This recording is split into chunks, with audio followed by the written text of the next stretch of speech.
জমিনের মধ্যে ভূমিকম্পন শুরু হইব। এই ভূমিকম্পনের কারণে জমিনের মধ্যে বড় বড় ফাটল দিবে দিক।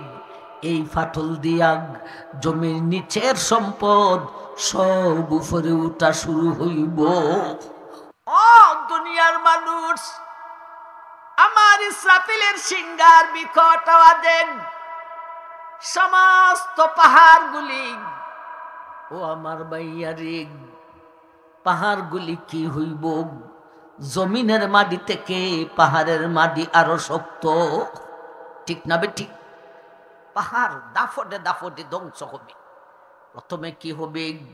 একায়েত আল্লাহ বলেন, ইয়াউমা তামুরুস সামাউ মাউরা ওয়া তাসিরুল জিবালু সাইরা। আমার ভাইজান, আল্লাহ বলেন ওই বিকট আওয়াজের কারণে পাহাড় চলা শুরু করিয়া দিব। সুবহানাল্লাহ, কইতেন না? এত উঁচা পাহাড়, এত বড় পাহাড়, এত শক্তিশালী মাটির পাহাড় চলা শুরু করবে, চলতে থাকবে। এটা কি মুখে মুখে কথা না সরাসরি কোরআনের কথা? সরাসরি কোরআনের কথা। ইয়াউমা তামুরুস সামাউ মাউরা ওয়া তাসিরুল জিবালু সাইরা। ও দুনিয়ার মানুষ, পাহাড় চলা শুরু করিয়া দিব, চলতে থাকিব। এরপরে কি হবে? আরেক আয়াত আল্লাহ বলেন, ওয়াতারাল জিবালা তাহসাবুহা জামিদাতাম ওয়া হিয়া তামুরু মাররাস সাহাব সুন্নাল্লাহিল্লাতী আতকানা কুল্লা শাই। ও দুনিয়ার মানুষ, পাহাড় প্রথমে চলবে, এরপরে দৌড়তে থাকবে, এরপরে দৌড়নের গতি এমন হবে রে, আবরের সাজের দৌড়নের গতি যেমন ভাবে হয় তেমন ভাবে দৌড়িতে থাকিব। আবর আর সাজ যেইভাবে দৌড়ে সেইভাবে পাহাড় দৌড়তে থাক। প্রথমে আস্তে আস্তে চলবে, এরপরে একটু দূরে দৌড়বে, এরপরে দৌড়নের গতি সাজের গতির ন্যায় হয়ে যাবে। এরপরে কি হবে? সূরা কারিয়ার আয়াতে আল্লাহ বলেন, আল কারিআতু মাল কারিআ ওয়া মা আদরাকা মাল কারিআ ইয়াউমা ইয়াকুনুন নাসু কাল ফারাশিল মাবথুস ওয়া তাকুনুল জিবালু কালইহিনিল মানফুস। এবারে পাহাড় প্রথমে চলবেন, এরপরে দৌড়বেন, এরপরে দৌড়নের গতি সাজের গতির ন্যায় হইব। এরপরে পাহাড়গুলি ভেঙ্গে পড়বে রে, ভাঙ্গা যে পড়ব কত বড় টুকরা হইব। আল্লাহ বলেন, কাল ইহনিল মানফুস, ইহনে মানফুসের মতো হইব। ভাঙ্গা ইহনে মানফুসের মতো হবে। ইহনে মানফুস কি? তুলারে দুললে যেমন ভাবে জোড়া জোড়া হইয়া উঠতে থাকে, তেমন ভাবে দুনিত তুলা। ইহনে মানফুসের অর্থ হলো দুনিত তুলা। দুনিত তুলার ন্যায় জোড়া জোড়া হইয়া উড়িতে থাকিব। ভাই, কিয়ামত একদিন হবে, এর প্রতি আপনি আমাদের 100 ভাগ বিশ্বাস আছে না নাই? এই সারা জাহান, আসমান জমিন, চন্দ্র সূর্য গ্রহ নক্ষত্র সমস্ত কিছু আল্লাহই সৃষ্টি করেছেন। আবার আল্লাহই সব কিছুকে ধ্বংস করে দিবেন। তার নাম কিয়ামত। সেই কিয়ামত প্রথমত 2 ভাগে বিভক্ত। একটা হলো ছোট কিয়ামত, আর একটা হলো বড় কিয়ামত। ছোট কিয়ামত বলতে জারজির সকরাত, আল্লাহ রসুল বলেছেন, মান মাতাত ফাকাদ কামাত কিয়ামাতুহু, যে মরেছে তার কিয়ামত কায়েম হয়েছে। সক্রাতটা এতটুক ভয়াবহ অবস্থা। সেই ছোট কিয়ামতের আলোচনা দেওয়া হয় নাই, বড় কিয়ামতের আলোচনা করতাম। বড় কিয়ামত আবার দুই ভাগে বিভক্ত, একটা হলো বাস্তব আর একটা হলো লক্ষণ। আমার ভাই, বাস্তব বলতে যেদিনই আকাশ জমিন ভেঙ্গে ধ্বংস হবে, আর এর আগে লক্ষণ আসবে। লক্ষণ আবার দুই ভাবে বিভক্ত, আলামতে সুগরা, আলামতে কুবরা। ছোট লক্ষণের ফার্স্ট লাস্ট, বড় লক্ষণের ফার্স্ট লাস্ট, এই 7টি লক্ষণ আলোচনা করে বাস্তব কিয়ামতের কিছু আলোচনায় আমরা আসব ইনশাআল্লাহ। ছোট লক্ষণের ফার্স্ট লক্ষণ স্বয়ং বিশ্বনবীর আগমন। ইনি হলেন সর্বশেষ এবং শ্রেষ্ঠ নবী। উনার পরে জগতে আর কোনো নবী আসবে না। এতে বোঝা গেল দুনিয়াটা বুড়া হয়ে গেছে, আমরা বুড়া জগতের মানুষ, ঠিক না বেঠিক? ছোট লক্ষণের লাস্ট লক্ষণ নবীজির হাদিস থেকে যতটুকু পাওয়া যায়, ফিলিস্তিন আর বাইতুল মুকদ্দস আবারও মুসলমানের হাতে পূর্ণভাবে আসবে। আলহামদুলিল্লাহ বলার দরকার। যেই ফিলিস্তিনে আমাদের মুসলিম ভাইরা শহীদ হইতেছে, বিশেষ করে শিশু বাচ্চারা নির্মমভাবে শহীদ হইতেছে, সেই ফিলিস্তিন সম্পর্কে নবীজির ভবিষ্যৎবাণীতে ইঞ্চি পরিমাণ সন্দেহের অবকাশ নাই। নবীজি বলেছেন, সেই ফিলিস্তিন আর বাইতুল মুকদ্দস আবারও মুসলমানের হাতে পূর্ণভাবে আসবে।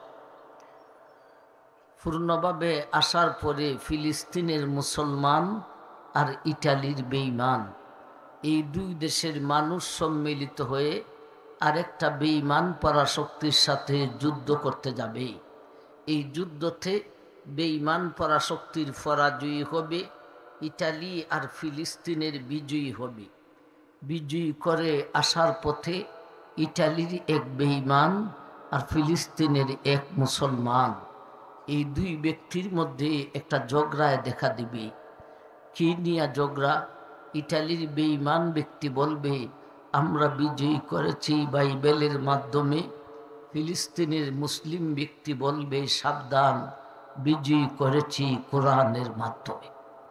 এই বলে এই দুই ব্যক্তির মধ্যে একটা ঝগড়ায় দেখা দিবে। এই ঝগড়াটা শুধু এই দুই ব্যক্তির মধ্যেই সীমিত থাকবে না। ইটালির ব্যক্তির পক্ষ দিবে ইটালির বেঈমান, ফিলিস্তিনের ব্যক্তির পক্ষ দিবে ফিলিস্তিনের মুসলমান। শুরু হবে দুইটা দেশব্যাপী যুদ্ধ। এই যুদ্ধটা শুধু দুইটা দেশেই সীমিত থাকবে না। ইটালির পক্ষ দিবে বিশ্বের বেঈমান, ফিলিস্তিনের পক্ষ দিবে বিশ্বের মুসলমান। শুরু হবে তুমুল তৃতীয় বিশ্বযুদ্ধ। আর ওই তৃতীয় বিশ্বযুদ্ধটাই হবে কিয়ামতের ছোট লক্ষণের একেবারে লাস্ট লক্ষ্য। এই তৃতীয় বিশ্বযুদ্ধতে মুসলমানের পরাজয়ী হবে, বেঈমানের বিজয়ী হবে। ইন্না লিল্লাহ। এমন বিজয়ী আর এমন পরাজয়ী দুনিয়া সৃষ্টিলগ্ন থেকে নিয়া এর আগে কোনো দিন দেখা দেয় নাই। মুসলিম এমন একটা মার খাইবে, সারা বিশ্বের শাসন ক্ষমতা বেঈমানের হাতে চলে যাবে। মুসলমানের হাতে শুধু মক্কা আর মদিনা খান বেঁচে থাকবে। এই বাংলা, পাকিস্তান, আফগান, ইরাক, ইরান সহ আমেরিকা, ব্রিটেন, চীন, জাপান, রাশিয়া, ভারত সহ সারা বিশ্বের শাসন ক্ষমতা বেঈমানের হাতে চলে যাবে। মুসলমানের হাতে শুধু মক্কা আর মদিনা খান বেঁচে থাকবে। আমার ভাইজান, এমত অবস্থায় মদিনা থেকে আমার ভাইজান আল্লাহর বীর মুজাহিদ ইমাম মেহেদির আগমন হবে। ইমাম মেহেদির আগমনটাই হলো কিয়ামতের বড় লক্ষণের ফার্স্ট লক্ষ্য। ইমাম মেহেদির আগমনটা এমন ভয়াবহ পরিস্থিতির ভিতর দিয়া সারাটা বিশ্বের শাসন ক্ষমতা বেঈমানের হাতে, মুসলমানের হাতে শুধু মক্কা আর মদিনা। এমতো অবস্থায় মদিনাতে ইমাম মেহেদির আগমন। মদিনাতে ইমাম মেহেদির আগমন হলে এই ভয়াবহ পরিস্থিতির ভিতর দিয়া তিনি বিশ্বের মুসলিমকে ডাকবেন। অনেকেই সেই ডাকে সাড়া দিবে।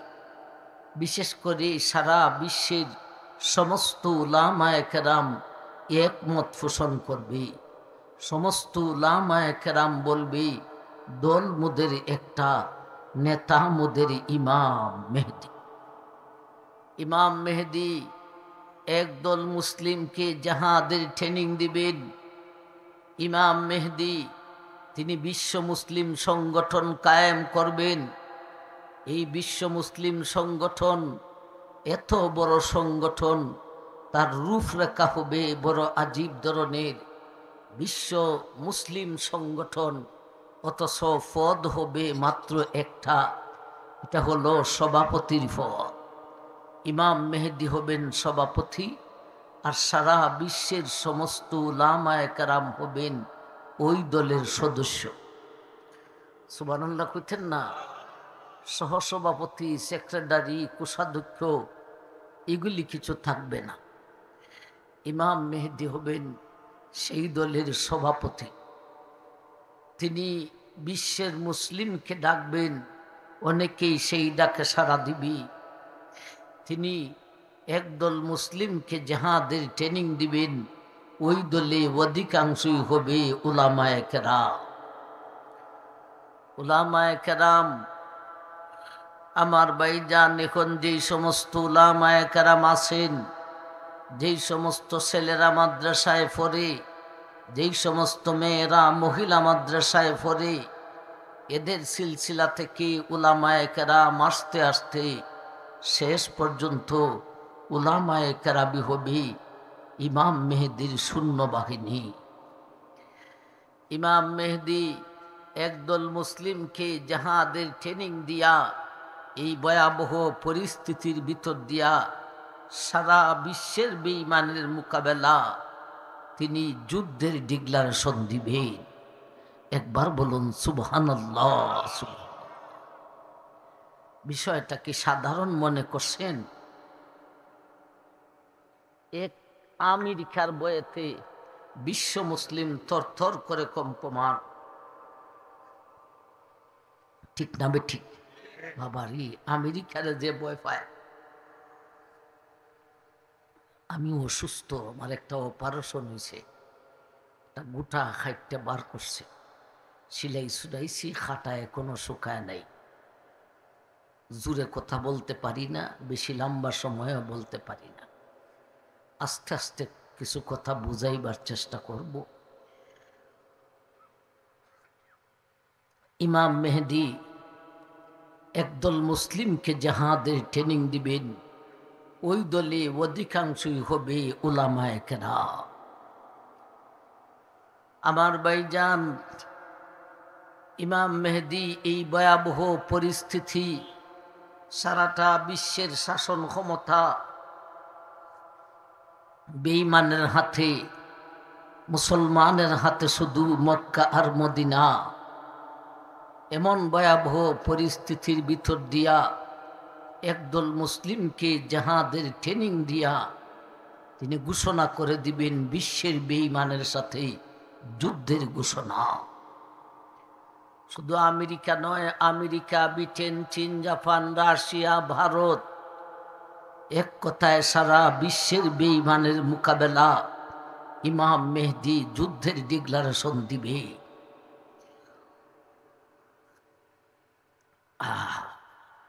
আমার ভাইজান, সৌদি থেকে ডাক দিলে তো বিশ্বের মুসলিম এ হইল নেই।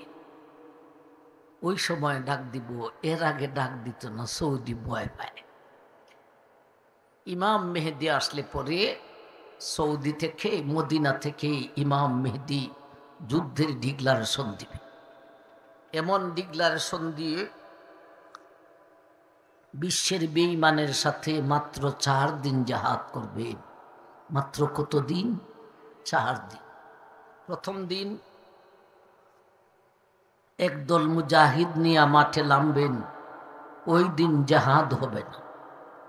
ওই দিন ওনার সাথে যেই সমস্ত মুজাহিদ হবে ওরা বেঈমানের হুঙ্কারে ভয়েতে পলায়ন করবে। আল্লাহ রসুল বলেছেন এই সমস্ত পলায়নকারী মুজাহিদের তওবা আল্লাহ জীবনেও কবুল করবে না। নাউজুবিল্লাহ। আসবে 2 নম্বর দিন। এরপরে ইমামের কাছে যেই সমস্ত মুজাহিদ হবে এদের মধ্যে পুরা অর্ধেককে নিয়ে মাঠে নামবেন। ওই দিন সকাল থেকে সন্ধ্যা পর্যন্ত জিহাদ করার পরে সন্ধ্যাবেলায় ইমাম মেহেদী, একদল মুসলিম ইমাম মেহেদী ওই দিন সকাল থেকে সন্ধ্যা পর্যন্ত জিহাদ করার পরে ইমাম মেহেদী অল্প কয়েকজন মুজাহিদকে নিয়ে তার তাঁবুতে ফিরবে। এই দিনে ওনার সাথে সমস্ত মুজাহিদ শাহাদত বরণ করে মাঠে লাশ পড়ে রইবে। ইন্না লিল্লাহি ওয়া ইন্না ইলাইহি। ওরা কারা? অধিকাংশই উলামায়ে কেরাম। আমার ভাইজান, আসবে 3 নম্বর দিন। এরপরে ইমামের কাছে যেই সমস্ত মুজাহিদ হবে অবশিষ্ট সবকে নিয়ে মাঠে নামবেন। এই দিনেও দ্বিতীয় দিনের ন্যায় সকাল থেকে সন্ধ্যা পর্যন্ত বিশ্বের বেঈমানের সাথে জিহাদ করে সন্ধ্যাবেলা ইমাম মেহেদী মুষ্টিময় কয়েকজন মুজাহিদকে নিয়ে তার তাঁবুতে ফিরবেন। এই দিনেও ওনার সাথে সমস্ত মুজাহিদরা শাহাদত বরণ করে মাঠে লাশ পড়ে রইব।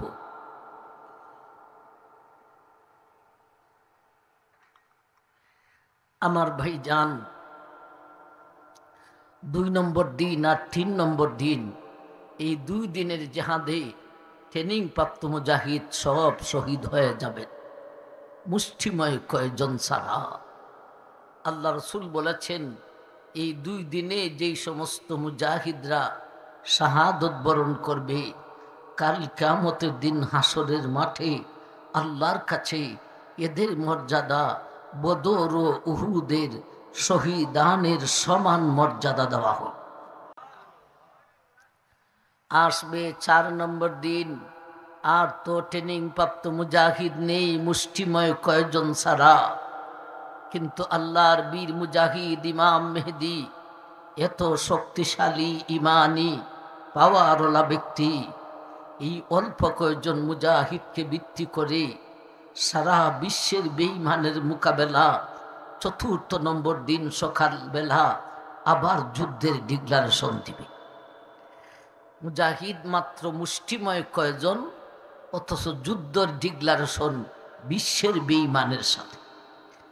4র্থ দিনে এই ডিক্লারেশন দেওয়ার পরে ইমাম মেহেদী বিশ্বের মুসলিম জনসাধারণকে ডাকবেন, এ মুসলিম জনসাধারণ, যদিও তোমাদের যাহাদের ট্রেনিং নেই, যাহাদের অস্ত্র নেই, যাজ্ঞে সেইগুলির কোনো প্রয়োজন নেই, তোমাদের গড়ে যেই লাঠিসোঁটা আছে তা নিয়ে তোমরা মাঠে নামো।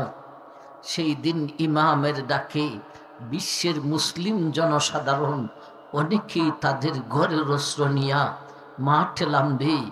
ওই দিন সকাল থেকে আসর পর্যন্ত জিহাদ করার পরে আসর আর মাগরিবের মাঝামাঝি অবস্থায় কি হবে আল্লাহ রসুল ভবিষ্যৎবাণী বলে গেছেন এইরকম। ফাইজা কানা ইয়াউমুর রাবিগ নাহাদা ইলাইহিম বাকিয়াতু আহলিল ইসলাম ফায়াজআলুল্লাহু দাবারাতা আলাইহি। নবীজি বলেছেন, ও মায়ের উম্মত, ওই 4র্থ নম্বর দিন সকালবেলা আমার ইমাম মেহেদী মুষ্টিময় কয়েকজন মুজাহিদকে নিয়ে মাঠে নামবেন। ওই দিন বিশ্বের মুসলিম জনসাধারণকে ডাকবেন। অনেকেই সেই ডাকে সাড়া দিয়া মাঠে নামব। নবী বলেন, ও মায়ের উম্মত, ওই দিন সকাল থেকে আসর পর্যন্ত জিহাদ করার পরে আসর আর মাগরিবের মাঝামাঝি অবস্থায় আল্লাহ সারা বিশ্বের বিজয়ীর পতাকা আল্লাহ ইমাম মেহেদীর হাতে তুলিয়া দিব। বিশ্ব বিজয় হয়ে যাবে, আসল বিজয়ী আইতেছে। ভাই, কুস্তি তো চলে, কুস্তি চলতে চলতে একেবারে লাস্টে যে বেড়ালা বিজয় হইল, তলে ফরসে কয়েকবার, এরপরে জাথাই দেয়া তলে ফালাইয়া দে বুকের মধ্যে উঠতে বইছে, আর লড়তে পারে না। অথচ যে বেটা বুকে বইছে এ আরো কয়েকবার তলে গেছে। বিজয়ী দেখার লাস্টে যে বিজয়ী করছে এরই বিজয়ী, ঠিক না বে ঠিক? লাস্টের বিজয়ী হলো মুসলিম জাতির বিজয়ী, অতীতেও মুসলিম জাতির বিজয়ী, ঠিক না বে ঠিক? কৌমে হাত, কৌমে হুদ, কৌমে সামুদ, ফেরাউন, আমার ভাই এদের সাথে জাহাদ করে মুসলমানেরই বিজয়ী হয়েছে, ঠিক না বে ঠিক? মাঝখানে কিছু শেষা আমরা খাইতেছি, আমরা ফুরে গেছি গা শেষার যুগ। আমার ভাই যান, এখন সব সময় যদি খালি মুসলমানে বিজয়ী করে, এই বিজয়ীটা উল্লেখযোগ্য নয়। দুই বেডায় কুস্তি লাগছে, যতবারই লাগে এক বেডা খালি উফরে উঠে, মানুষে হইব হইছে না, এটা সমানে সমানে হইছে না, একলা বেডা দুর্বল হয়ে গেছি। আমরা মুসলমান যদি সবসময় বিজয়ী করি, আমাদের বিজয়ীটা উল্লেখযোগ্য হবে না। মাঝখানে দুই একবার তলে পড়তেইব, এরপরে যখন উচ্চা আমরা মুসলিম জাতি বেঈমানদের বুক বৈশা যখন হানদইরা টান দিমু, তখন হবে আসল বিজয়ী। শেষ বিজয়ী যার, আসল বিজয়ী তার। মুসলিম ভয় পাওয়ার কিছু নেই। সেই দিন আমেরিকায় মুসলমান বাহিনী বিজয়ীর পতাকা উড়াবে, রাশিয়ায় মুসলমান বাহিনী বিজয়ীর পতাকা উড়াবে, ইংল্যান্ডে মুসলিম বাহিনী বিজয়ীর পতাকা উড়াবে, চীনে মুসলিম বাহিনী বিজয়ীর পতাকা উড়াবে, ভারতে মুসলিম বাহিনী বিজয়ীর পতাকা উড়াবে। এক কথায় সারা বিশ্বের আনাচে কানাচে মুসলিম বাহিনী বিজয়ীর পতাকা উড়াবে। এক মোল্লা বেটা বিশ্বকে বিজয় করে ফেলবে। ওই দিন বুঝে আসবে মোল্লা জি ক্যা সিজ হ্যায়। ওই দিন বুঝে আসবে আলেমের ভিতরে ইমানের পাওয়ার কতটুকু রয়েছে। আমার ভাই, এ জাতীয় বড় লক্ষণ 10টা হবে। এ জাতীয় বড় লক্ষণ কয়টা হবে? 10টা হবে। একেবারে লাস্টেরটা শুনি। একেবারে লাস্টে পৃথিবীর দক্ষিণ অঞ্চল থেকে, আরেক রওয়ায়াতে পাওয়া যায় পূর্ব অঞ্চল থেকে একটা অগ্নিশিখা বাহির হবে। এটা এমন এক আজীব আগুন। ভাই, আগুন জ্বলতো তো গ্যাস লাগে, আগুন জ্বলতো তো লাকড়ি লাগে। এই আগুনের গ্যাসও লাগবে না, এই আগুনের লাকড়িও লাগবে না। ভাই, ইমাম মেহেদী বিজয়ী করার পরে দেশটাকে, সারা বিশ্বটাকে তিনি ইসলামী আইন, কোরআনী আইন অনুযায়ী পরিচালনা করতে থাকবেন, ঠিক করতে থাকবেন। ফেরেশান সারা বিশ্বে ইসলামী আইন কিভাবে করা যায়, এর ভিতর দিয়া আমার ভাই দাজ্জালের আগমন হবে। বড় লক্ষণের আরেকটা লক্ষণ হলো দাজ্জাল। কার আগমন হবে? দাজ্জালের আগমন হবে। আমার ভাই জান, একটা খবর আসবে যে দাজ্জাল বাহির হয়ে গেছে। এটা বাউতা, মিথ্যা খবর। ইমাম মেহেদী একদল বাহিনীকে পাঠাইবেন খবরটা নিয়ে আসার জন্যে, কি দাজ্জাল কি সত্যি বাহির হয়েছে। আমার ভাই, খবর আইব মিথ্যা নাই। এর কিছুদিন পরে সিরিয়া আর ইরাকের মধ্যখান থেকে সত্যি দাজ্জাল বাহির হয়ে যাবে। এটা হবে বড় লক্ষণের 2 নম্বর লক্ষণ দাজ্জাল। আমার ভাইজান, এই দাজ্জাল মাত্র 40 দিন দুনিয়াতে থাকবে। কতদিন থাকবো?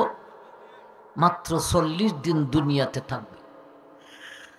ওমা লুবসুহু ইয়া রাসূলুল্লাহ ক্বালা 40 ইয়াওমান। সাহাবায়ে কেরাম জিজ্ঞেস করলেন, হে কতদিন থাকবো দুনিয়াতে?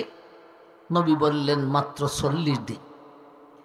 এই 40 দিনের ভিতরে সারা পৃথিবীর সমস্ত মানুষের কাছে যাইব। প্রথমে সে স্পেন যাইব। প্রথমে সে নবুয়তির দাবি করবে। নবুয়তির দাবি করার পরে স্পেন যাইব। স্পেন যাওয়ার পরে 70,000 মানুষ তার অনুসরণ করবে। এখন দাজ্জালে কইব, আর নবুয়তির দাবি কইরা লাভ নাই, আমার মানুষ তৈরি হয়ে গেছে, এখন আমি খুদাই দাবি করব। এ খুদাই দাবি করবে।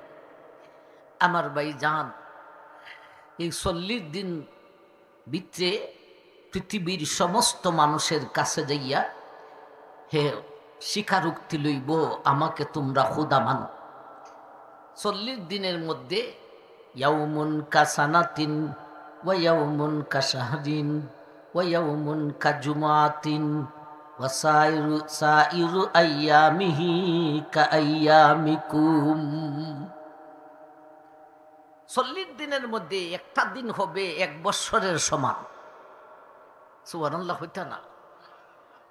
2 নম্বর দিনটা হবে 1 মাসের সমান। 3 নম্বর দিনটা হবে 1 সপ্তাহের সমান। আমার ভাই, আর বাকি দিনগুলি হবে স্বাভাবিক দিনের মতো। আমার ভাই, সে সারা পৃথিবী যে ঘুরবে, হাঁটটা ঘুরবে।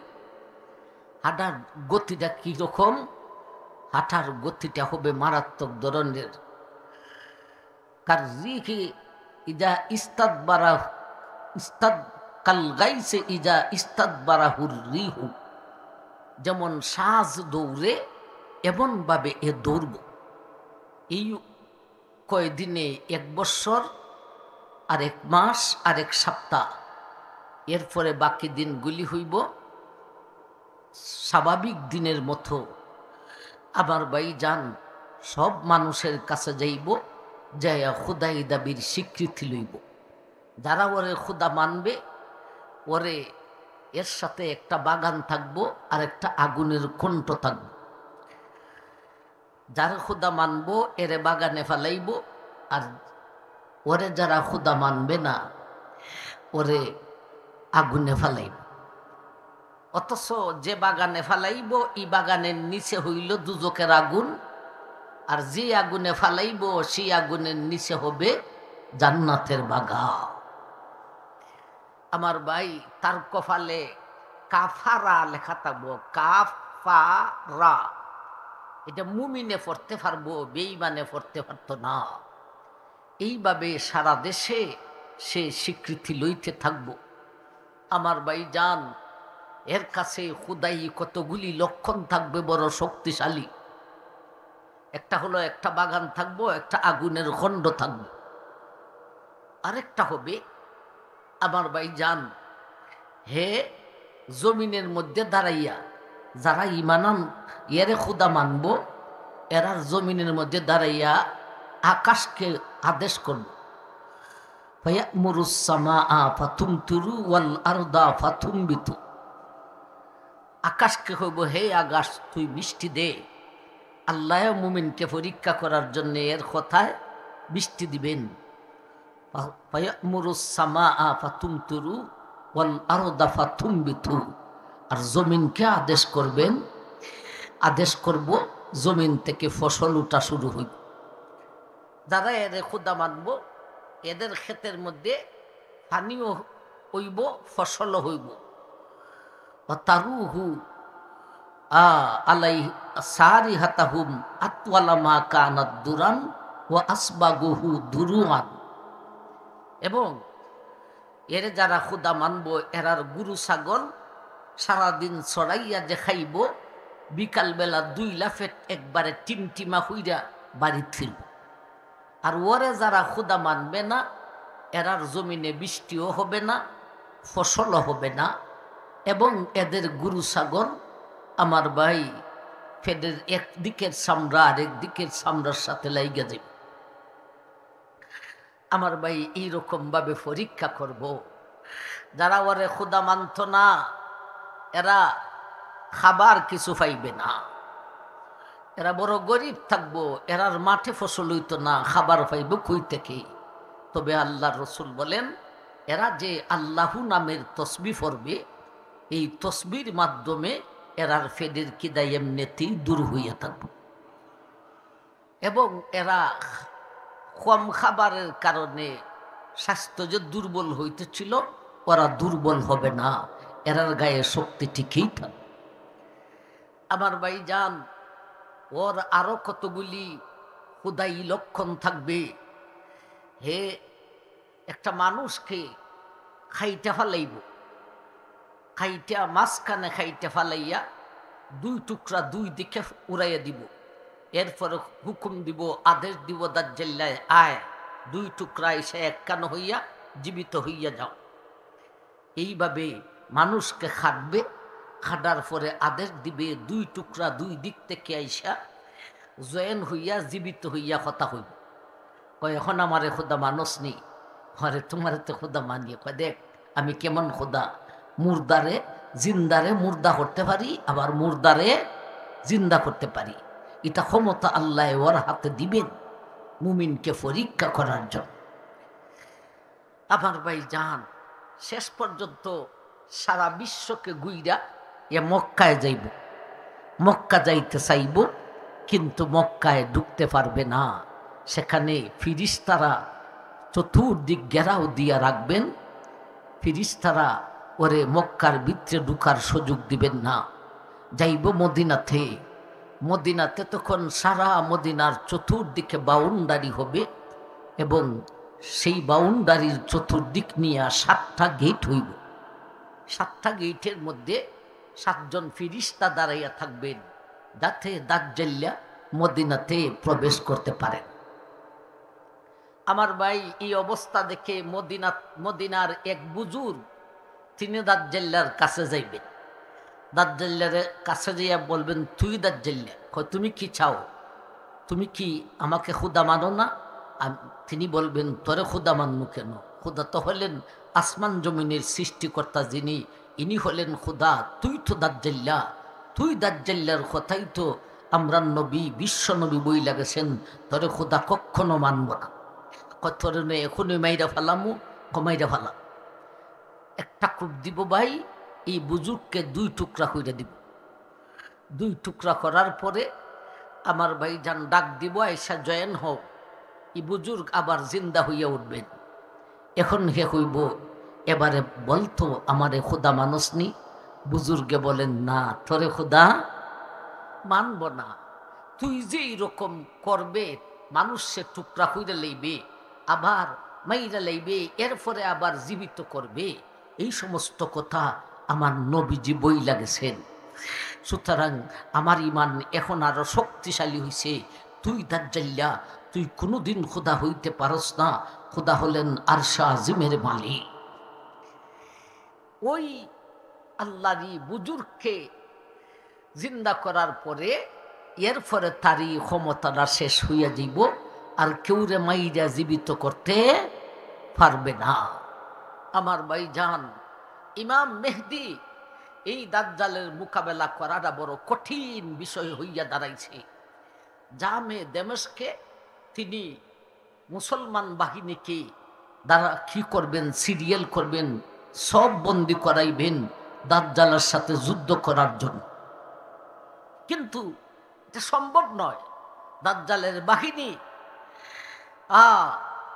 ইমাম মেহদি সারা বিশ্বকে বিজয় করে তিনি দেশকে পরিচালনা করা অবস্থায় বিপদ দেখা দিল দাজ্জাল।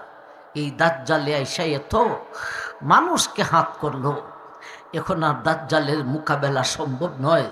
তথাপিও ইমাম মেহদি আল্লাহরই বীর মুজাহিদ, তিনি ভয় পাননি। তিনি জামে দেমস্কের, আমার ভাই, যেই জামে দেমস্কে কয়েকটা মিনারা আছে, জামে দেমস্কে মুসলিমকে সব বন্দি করবেন, এমতো অবস্থায় আসরের আজান পড়বে।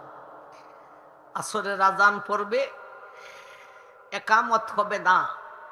আজান আর একামতের মাঝখানে আমার ভাই কিয়ামতের বড় লক্ষণের আরেকটা লক্ষণ, আল্লাহর নবী ঈসা আলাইহিস সালাতু সালামকে ইনি আল্লাহর দরবারে আফসোস করছিলেন, আল্লাহ আমার যদি বিশ্ব নবীর উম্মত বানাইয়া ফাটাইতায় আমার আফসোস কান তুমি ফুরা করো।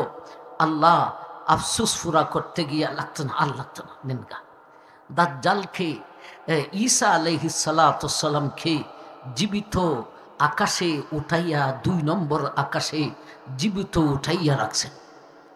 আমার ভাই আসরের আজান হবে, সেই আজান আর একামতের মধ্যখানে দাজ্জালের সঙ্গে যুদ্ধ করার জন্যে আল্লাহ ঈসা আলাইহিস সালাতু সালামকে জামে দেমস্কের পূর্বের মিনারার ছাদের মধ্যে এনে নাজিল করবে। হযরত ঈসা ডাক দিবেন মিনারা থেকে, ও ইমাম মেহেদী, মইয়া দাও, মইয়া দাও, আমি ছাদে আসি, আমাকে নামাও, আমাকে নামাও।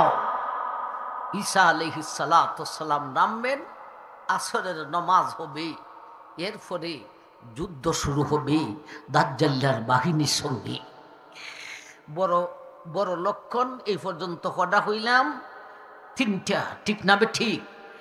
বড় লক্ষণ 10টা হবে, লাস্টেরটা হইয়া শেষ কইরা দিব।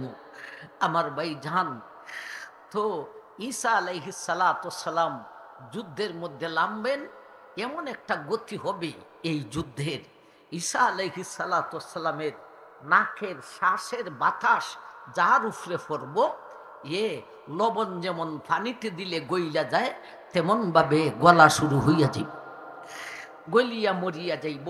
নাকের বাতাস যার উপরে পড়ব, কত নাকের বাতাস আবার খার উপরে পড়ব, একবার দাঁড়া গেলেন নে পড়তো না, না, ঈসার নাকের বাতাস, শ্বাসের বাতাসটা যাইবে কত দূর, ঈসা নবী চৌকে দেখবেন যতটুক, চৌকে দেখবেন যতটুক, এতটুক পর্যন্ত নাকের বাতাস যাইয়া বেঈমানের গোষ্ঠী মারা যাইব। এই অবস্থা দেখা বিশ্বের বেঈমান, অর্ধেক বেঈমান মারা যাইব, আর অর্ধেক বেঈমানে এই অবস্থা দেখে কালিমা পড়ে মুসলমান হয়েছে সারা বিশ্বে। তখন আবার বেঈমান থাকবে না।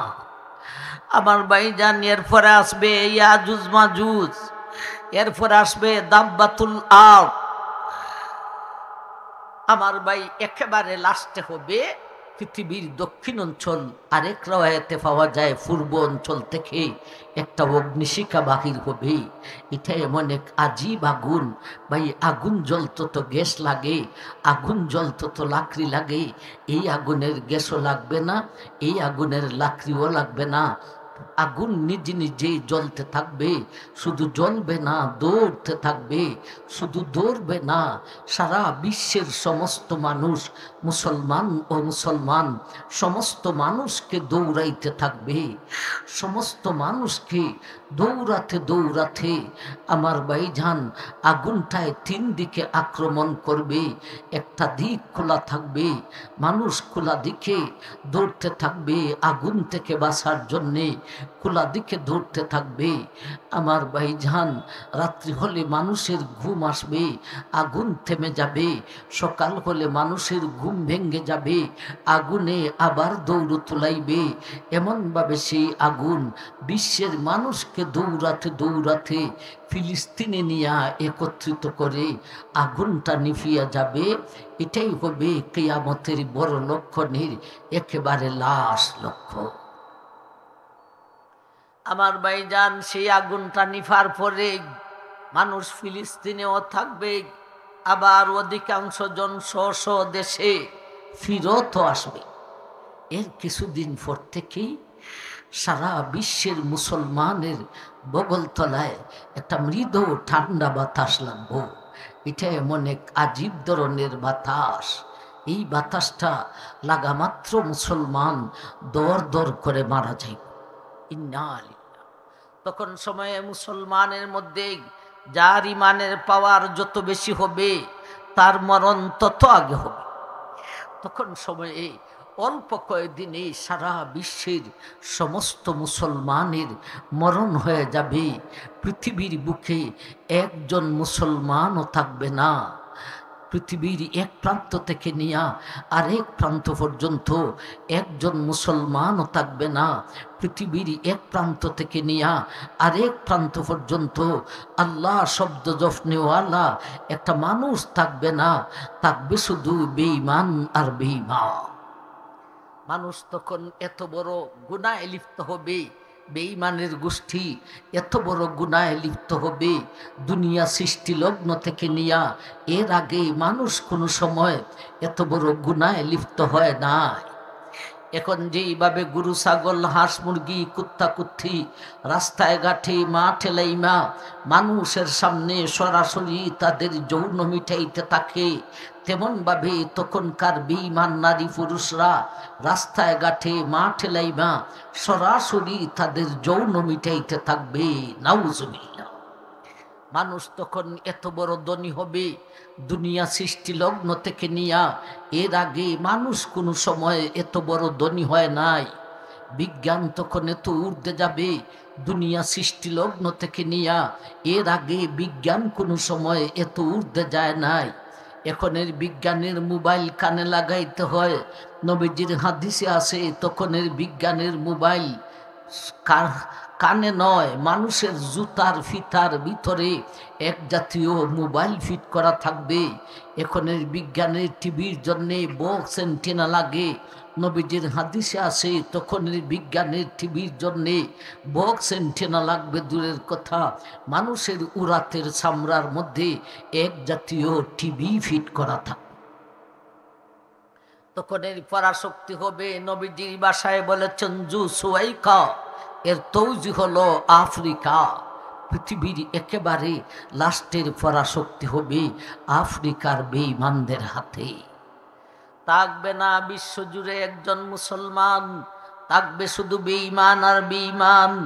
মানুষ খুব বড় ধনী হবে, মানুষ খুব গুনাহে লিপ্ত হবে, বিজ্ঞান বহু ঊর্ধ্বে যাবে, পরাশক্তি আফ্রিকায় যাবে। এমন একটি পরিস্থিতির ভিতর দিয়া মহরম মাসের 10 তারিখে, দিনটার নাম হবে জুমার দিন, শুধু হিজরি আর সন জানা নেই, বেঈমান আর বেঈমান থাকবে। তখন সময় আল্লাহ ইসরাফিলকে আদেশ করে দিবেন, এ ইসরাফিল তুমি তোমার সিংহায় ফু মারিয়া দাও। একবার বলুন সুবহানাল্লাহ। সিংহায় ফু দিব। এটা কেমন সিংহা? এটা কি ছাগলের শিং না গাভীর শিং না মহিষের শিং? এক সমাজে এক বন্ডাজির কথা শুনছিলাম, মাথায় এক লালটেনা, কোমরে এক লিলটেনা, এক হাতে বালতি আর এক হাতে মহিষের শিং নিয়া মুসলমানের মহল্লার ভিতরে দুইখা মহিলাদেরকে বলতেছে, অমুক মাজারের সিন্নি নিতে আইছি, জলদি কইরা দিতে হবে, বেশি কইরা দিতে হবে, আর না হলে দেখছো আমার হাতে ইসরাফিলের সিংহা আছে, ফুডামাইরা দিমু, তোমরার বাড়ি ঘর বাঙ্গা গুড়া হইরা লইমু। বইসে দিন দেখো ইসরাফিলের সিংহা। সেখানকার মুসলমান মহিলাও এত বড় জ্ঞানী, এরাও বলা শুরু করছে, বই গো আফা গো, সই গো সখী গো বান্ধবী গো, আজকে মামু ইসরাফিলের সিংহা লই আইছে গো, ফুডামাইরা দিব, আমরার বাড়ি ঘর বাঙ্গা গুড়া হইরা লইব। আপনারা কি বলেন? ইসরাফিলের সিংহাটা কি মহিষের সিংহের সমান? আল্লাহ রসুল বলেছেন, এ মায়ের উম্মত, তোমার হাতের তালুতে যদি একটা টিকটিকির ডিমরা করে, এ মায়ের উম্মত, তোমার হাতের তালুতে যদি একটা টিকটিকির ডিমরা করে, ওই ডিমে আর হাতের তালুতে যতটুকু ব্যবধান, ইসরাফিলের সিংহার সামনে 7 আকাশ 7টা জমিন রেখে দিলে হইব রে ততটুক ব্যবধান। কেমন বড় সিংহা! সেই সিংহাতে ফু দিবে মোট 2 বার। প্রথমবারের নাম রাজিফা, দ্বিতীয়বারের নাম রাদিফা। রাজিফা আর রাদিফা প্রথমবারের ফুতে সৃষ্টি জগৎ ভেঙ্গে যাবে, ধ্বংস হবে। দ্বিতীয়বারের ফুতে মহান সৃষ্টিকর্তা আল্লাহর আদালতের বিচার হবে। প্রথমবারের ফুতে সৃষ্টি জগৎ ভেঙ্গে যাবে। সৃষ্টি জগৎ কেমনে ভাঙবে? আমার ভাইজান, নদী সাগরগুলির কথা একটু আগে শুনি। একায়েত আল্লাহ বলেন, ইজাস সামাউ ফাতারাত ওয়া ইজাল কাওয়াকিবু তাসারাত ওয়া ইজাল বিহারু ফুজ্জিরাত। ও দুনিয়ার মানুষ, বিশ্বে যত নদী সাগর আছে রে, ওয়া ইজাল বিহারু ফুজ্জিরাত, বিহারের অর্থ হলো সাগর, ফুজ্জিরাতের অর্থ হইল উতলানু। সমস্ত পানি উতলানো শুরু হইব। আপনারা মৌলভীবাজারের একটা নদী আছে, মনু নদী, ঠিক না বেটি? এটার বিগার আছে আবার, ঠিক না বেটি? ভারতের পানি সাইরা দে আর বিগার উঠতে যায়। আমরা রবিগঞ্জে একটা আছে খোয়াই নদী, এটারও বিগার আছে। শেষ পর্যন্ত বাটা এলাকায় শহরকে বাঁচাইবার জন্যে সরকারি বাহিনী যে রাতের বেলায় লুকাইয়া বাটা এলাকা, হাওয়ার এলাকায় দেয়া নদী হাঁটতে দেয়, আর নাইলে শহর ডুবে যাব। হানির ঠেলা আছে, যদিও ছোট নদী। আর আমাদের সিলেটের নদী হলো সুরমা আর কুশিয়ারা, ঠিক না বেঠি? সুরমা, কুশিয়ারা, মেঘনা নদী, পদ্মা নদী, সঙ্গ নদী। আমি অপারেশনের রোগী, বুঝছেন? আমার খাডাটা শুকাইছে না। এই সমস্ত দরখাস্ত আপনারা করলে কোনো মধ্যেই চলবে না। যদি ফাঁক পরে আপনারা ফুইরে বইলে একজনের জিকির করবেন, তবু আমাকে এই দরখাস্তটা করবেন না। আমারে ডাক্তার বলছে কথা আসতে বলতাম, কম সময়ে কথা বলতাম। এখনও খাডা শুকাইছে না, এরপরও বুকো। এখন যদি আপনারা আবেগ দেখাইতে গিয়া আমারে আজরাইলের সাথে সাক্ষাৎ করাইতে চান, ইজাত আবেগ আপনারা দেখাইবেন না। বক্তা যদি আসতে, পরের মেহমান আসতে যদি লেট হয়, একজনে বসে জিকির আজকার করবেন, তথাপিও আমার কাছে এই আবদারটা জানাইবেন না। কথা বুঝাইতেছে নি নাইতেছে না? আগত জীবন, এর পরের নওয়াজ। আমাকে আগে জীবনে বাঁচবার সুযোগ দেন।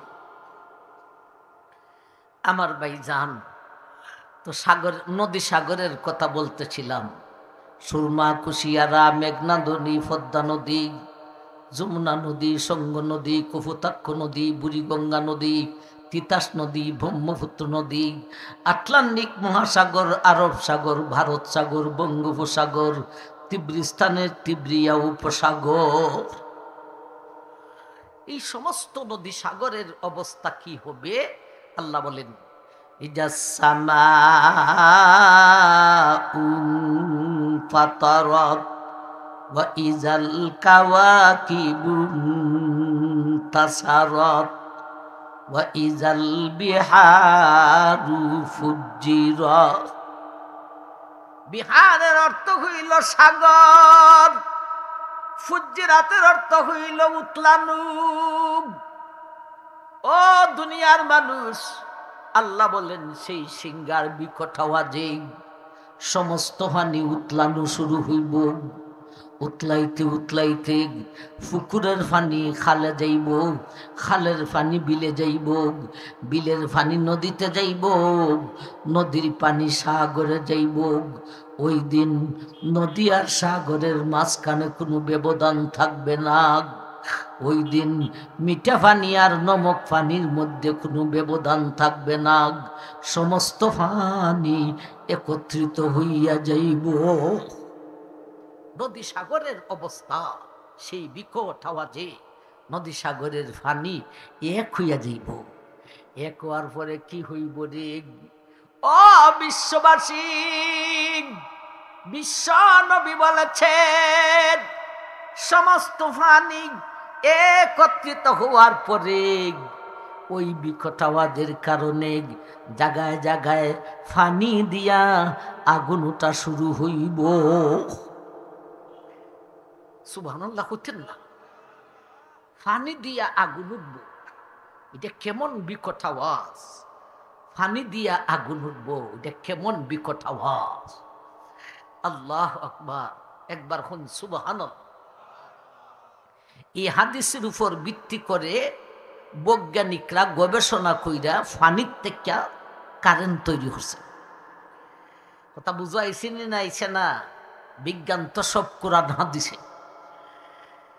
আমার ভাই জান, সমস্ত ফানি এক হইব, ফানি দিয়া জাগায় জাগায় আগুন উঠা শুরু হইব।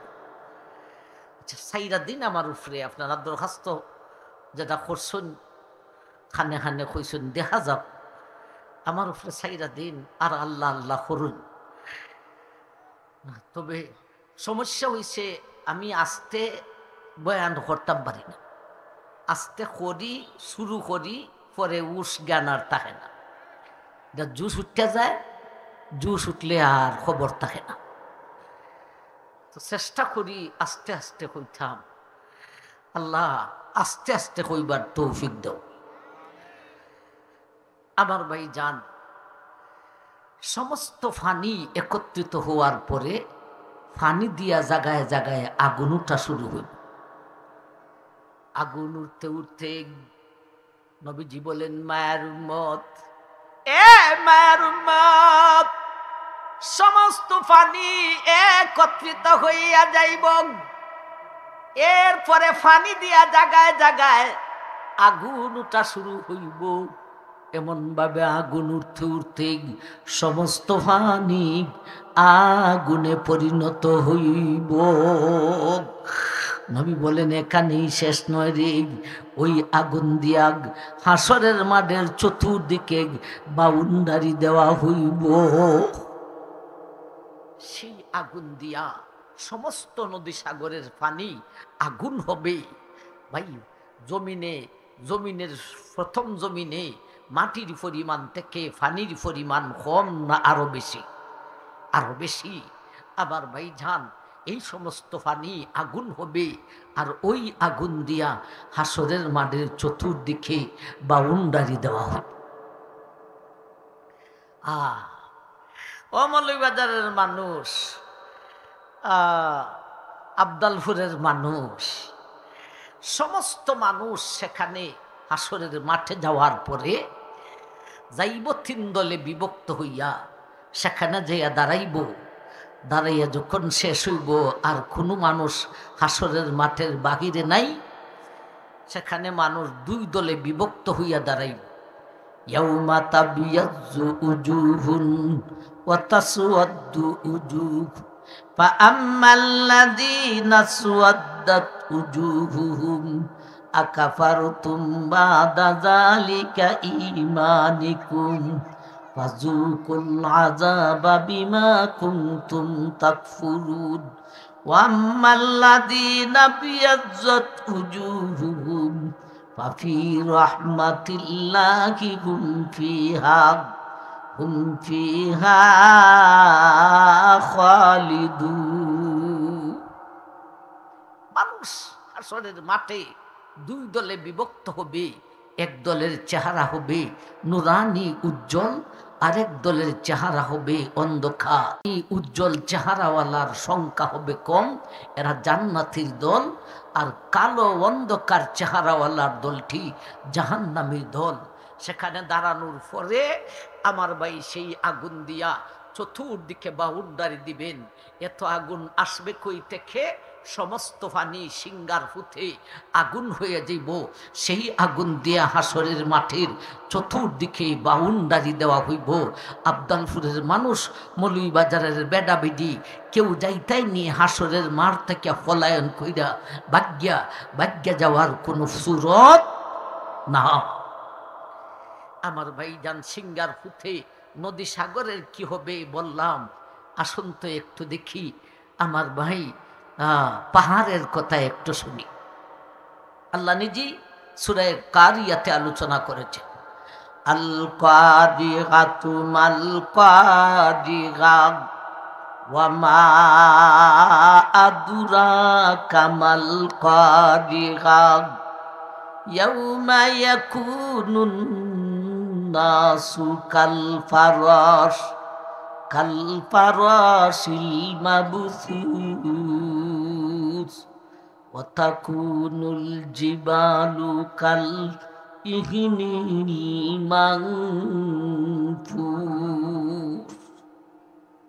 আল্লাহ বলেন, ও দুনিয়ার মানুষ, আমার ইসরাফিলের সিংহার বিকট আওয়াজে সমস্ত পাহাড়গুলি, ও আমার ভাইয়ারে, পাহাড়গুলি কি হইব? জমিনের মাটি থেকে পাহাড়ের মাটি আরো শক্ত, ঠিক না বেঠিক? পাহাড় দাফটে দাফটে ধ্বংস হবে। প্রথমে কি হবে? একায়েত আল্লাহ বলেন, ইয়াউমা তামুরুস সামাউ মাওরা ওয়া তাসিরুল জিবালু সাইরা। আমার ভাইজান, আল্লাহ বলেন, ওই বিকট আওয়াজের কারণে পাহাড় চলা শুরু করিয়া দিব। সুবহানাল্লাহ, হইতেন না? এত উঁচা পাহাড়, এত বড় পাহাড়, এত শক্তিশালী মাটির পাহাড় চলা শুরু করবে, চলতে থাকবে। এটা কি মুখে মুখে কথা না সরাসরি কোরআনের কথা? সরাসরি কোরআনের কথা।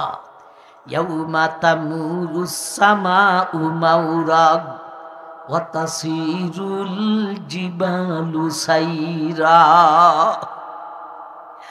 ও দুনিয়ার মানুষ, পাহাড় চলা শুরু করিয়া দিব, চলতে থাকিব। এরপরে কি হবে? আরেক আয়াত আল্লাহ বলেন, ওয়াতারাল জিবালা তাহসাবুহা জামিদাতাম ওয়া হিয়া তামুরু মাররাস সাহাব সুন্নাল্লাহিল্লাতী আতকানা কুল্লা শাই। ও দুনিয়ার মানুষ, পাহাড় প্রথমে চলবে, এরপরে দৌড়তে থাকবে, এরপরে দৌড়নের গতি এমন হবে রে, আবরের সাজের দৌড়নের গতি যেমন ভাবে হয় তেমন ভাবে দৌড়িতে থাকিব। আবরার সাজ যেইভাবে দৌড়ে সেইভাবে পাহাড় দৌড়তে থাক। প্রথমে আস্তে আস্তে চলবে, এরপরে একটু দূরে দৌড়বে, এরপরে দৌড়নের গতি সাজের গতির ন্যায় হয়ে যাবে। এরপরে কি হবে? সূরা কারিয়ার আয়াতে আল্লাহ বলেন, আল কারিআতু মাল কারিআ ওয়া মা আদরাকা মাল কারিআ ইয়াউমা ইয়াকুনুন নাসু কাল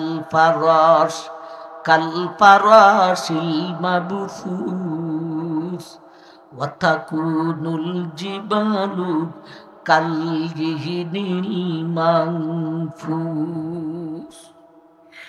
এবারে পাহাড় প্রথমে চলবেন, এরপরে দৌড়বেন, এরপরে দৌড়নের গতি সাজের গতির ন্যায় হইব।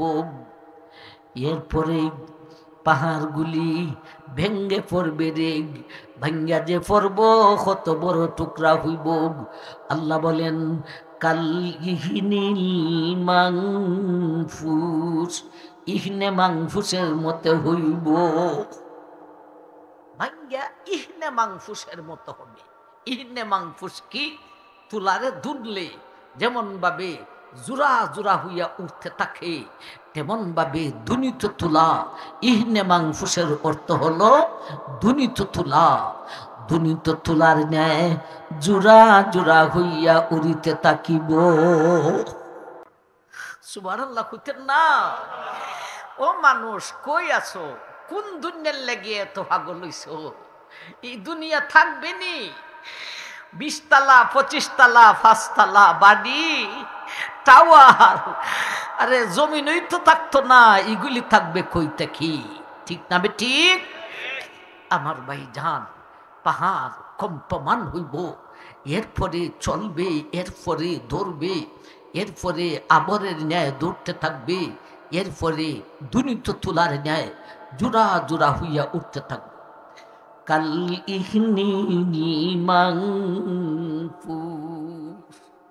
পাহাড়গুলি দুনিত তুলার নেন জোড়া জোড়া হইয়া উড়িতে থাকিব। এরপরে বলেন